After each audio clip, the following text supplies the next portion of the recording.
How much money can you actually save by switching to an electric vehicle? And can you actually even save money at all? That is what we're going to answer today from the lens of a man we'll call Max. Max just switched to an EV, not to save the planet, not to save the environment, but to save money. And in talking with Max, I learned some things about electric vehicle ownership that I want to share with you. But since there are so many variables to the actual outcome of owning an electric vehicle, I also want to give you my perspective, the perspective of someone who has a degree in finance. So without further ado, let's get started.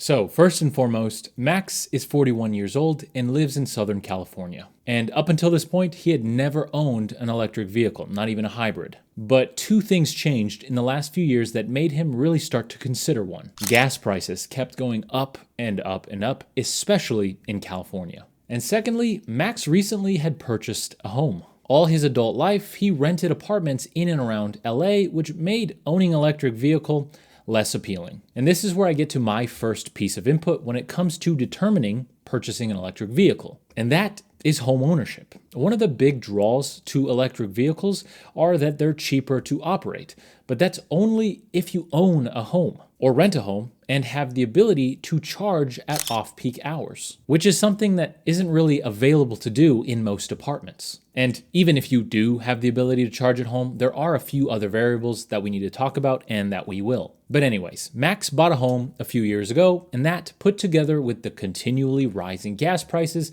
finally made Max seriously consider purchasing his first electric vehicle. And as such comes two major questions. Which brand, and do you purchase, finance, or lease? Now, in regards to that second question, I do want to interject again. The decision between purchasing outright, financing, or leasing isn't as cut and dry as some people make it seem. The decision heavily depends on the current interest rates, the current car market, and the brand. You'd be surprised at how much different two identically priced cars can cost when it comes to a lease simply because they are different brands. Regardless, Max did almost lease, but instead he chose to buy outright. Why? Well, he almost leased because when he was doing his research, he realized how quickly electric vehicle and battery tech is improving, mostly because the industry is so young and there's so much room for continued improvement. And Max thought that a lease might be the way to go because then he wouldn't be stuck in a vehicle for multiple years as technology continues to leave him behind. And a good example of that is what's going on currently. There are many different charging connectors, and then there's Tesla's. And Tesla's is almost like Apple's Lightning connector. But here's the thing. Tesla recently announced that it would be opening up its supercharging network to many more brands. And Tesla's charging network is bar none the best in the industry currently. And this has pushed many brands to start switching over its chargers to Tesla chargers, also known as NACS or the North American Charging Standard. This is almost like the push in computers to USB-C, although it'd be more like if there was a push to Apple's Lightning connector. Whatever. What this means is that if your electric vehicle uses a different charging port, you're already in a sense being left behind. Although of course, there are adapters that solve this, but I think you get the point. Anyways, with that said, Max did end up choosing to buy, and it came down to brand. And that brand was Tesla. He decided to buy a Tesla Model 3, and he justified that decision based on Tesla's software. And of course, its over-the-air updates, which a few years ago was the best in the industry and really still is. As software and tech continue to improve, he'd be able to take advantage of that due to how good Tesla's over-the-air updates are. Something that at the time and even today, Tesla does way better than most other electric vehicles. And here is what's awesome for us about Max's situation. He and his wife had just purchased a new internal combustion engine vehicle. Ironically, very similar in price to a Model 3. And this had just happened a few months earlier when her car needed replacing. So over the coming years that led him and us to today, he had an almost perfect comparison opportunity for the running costs of each vehicle. So let me spoil the story for you, and then we'll get into the details which makes this decision not that simple. Did Max save money with his electric vehicle compared to his internal combustion engine vehicle?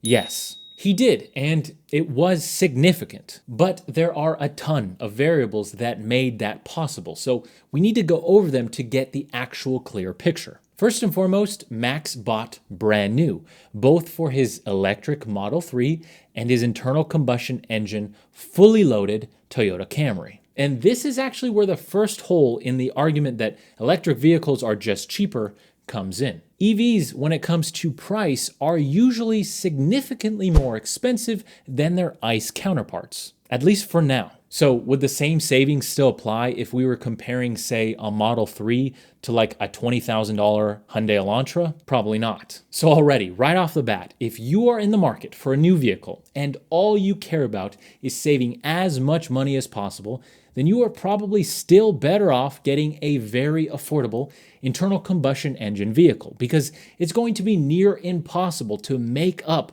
the $15,000 to $20,000 price difference no matter how much fuel you save over a vehicle's 10 or 15-year life cycle. But if you compare very similarly priced vehicles, ICE to EV, according to Max, there are a lot of savings. First is obviously gas. Max drives a ton for work, about 20,000 miles per year. And in California, with gas rarely being below $4, savings can be significant.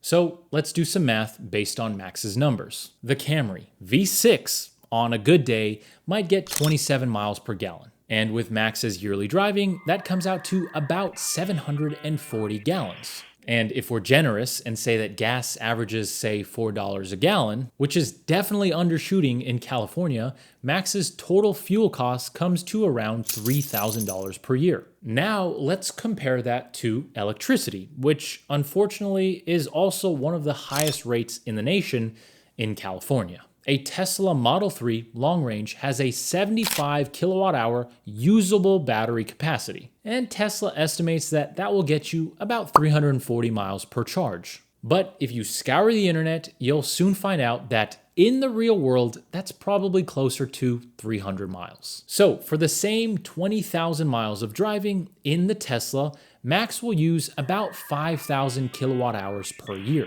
So in California, in Southern California, assuming only off-peak charging, which means charging when it is least expensive, how much is Max going to spend? Well, Southern California Edison, which provides his electricity, charges after baseline credit, which is basically a discount, 28 cents per kilowatt hour in the summer and 30 cents in the winter. So let's average that out and call it 29 cents. What does that mean?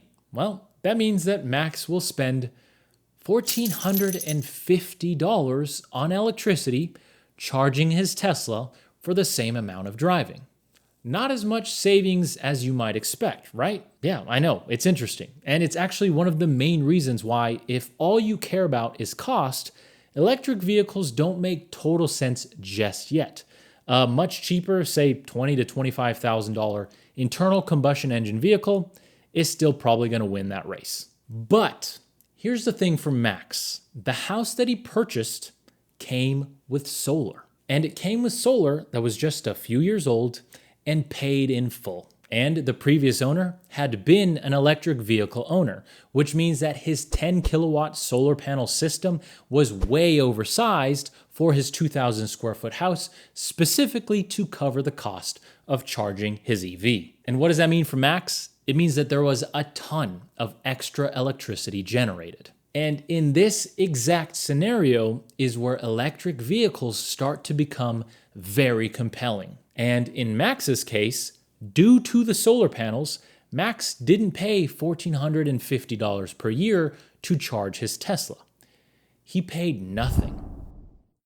Free fuel. Which of course opens an entire new Pandora's box of questions. Should you put solar on your house just to get an electric vehicle? Well, as someone who's seen firsthand the benefits of solar, if it is not leased, only if it is purchased outright or financed with a very inexpensive loan, solar is absolutely less expensive than relying on your local utility, especially in sunny states like California. But today, even in California, I'm not so sure. And that's because of net metering 3.0, which recently went into effect. Even something seemingly unrelated like net metering directly affects how much money you'll save with an electric vehicle. And that's because just a couple of years ago, under net metering 2.0, if you installed solar, the utility company would pay you for what you generate based on the time of generation. This was a little worse than net metering 1.0, which paid homeowners with solar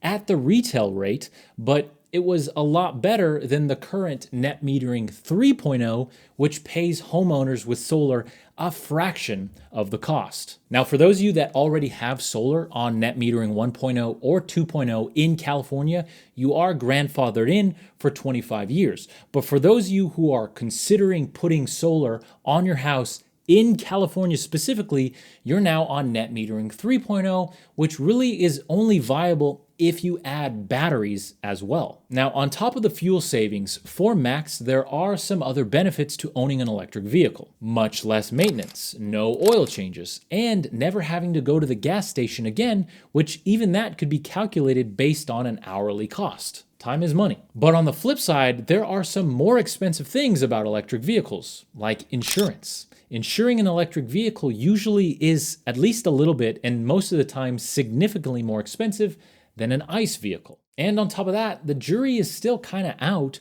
when it comes to how long these batteries are even going to last in the first place and how expensive they're going to be to replace them. If an internal combustion engine vehicle can last 15 years, no problem, and an EV battery won't make it past 10 years, and the replacement cost of that battery is significant, well, then you start to once again run into questions of which one is truly less expensive. Now, battery tech is improving, but there's no denying the longevity of like a Toyota Corolla with 500,000 miles on the odometer. So for Max specifically, which means for someone who lives in a sunny state like California with solar, although he still would have saved some money without it, and for someone comparing two very similarly priced electric and internal combustion vehicles, yes, you definitely will save money. But for everyone else, it's not as cut and dry. And as someone with a degree in finance, if all you care about is cost savings,